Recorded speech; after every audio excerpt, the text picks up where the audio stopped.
Assalamualaikum warahmatullahi wabarakatuh. Selamat datang ke Bazar Pengantin.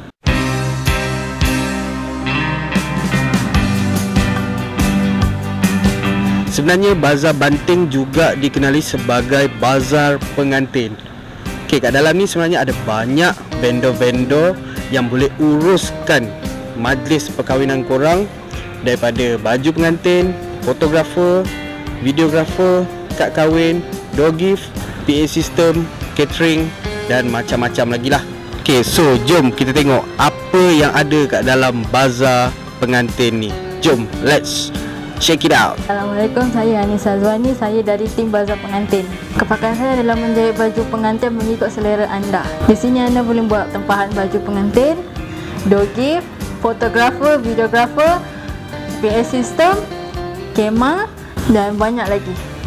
Ingat kad kahwin, ingat persistra. Assalamualaikum warahmatullahi wabarakatuh.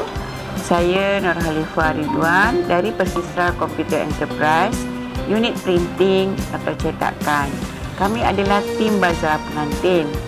Kepada bakal-bakal pengantin yang akan melangsungkan perkahwinan, bolehlah menempah kad jemputan fizikal atau digital dengan kami.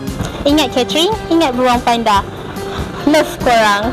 Assalamualaikum. Hai, nama saya Syakina daripada Beruang Panda Catering.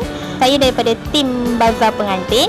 Okey, di sini saya menyediakan dan menerima sebarang tempahan pelbagai majlis, majlis kenduri kahwin, majlis akikah, majlis nikah dan majlis tunang serta pelbagai majlis yang lain.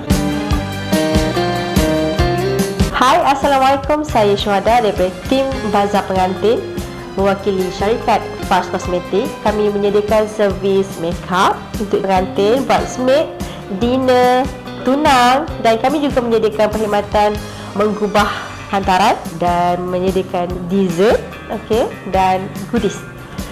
Dan kalau korang nak buat hantaran dengan produk-produk yang tersedia dekat sini pun boleh. Okey, jangan lupa dapatkan perkhidmatan daripada Fars Kosmetik. Nak makeup, kena cari Fars. Kepada bakal-bakal pengantin yang ingin mencari cincin, boleh datang ke kedai saya di Bazar Banting, Muhammad Asri Tukang Emas. Hai, Assalamualaikum. Saya Puan Zai daripada Butik Zai. Saya juga daripada tim Bazar Pengantin. Ada bakal-bakal pengantin yang memerlukan pakaian untuk flower girl atau flower boy, boleh juga datang ke butik saya. Assalamualaikum. Saya Puan Salma daripada Zim Baju Pengantin Bazar Banting.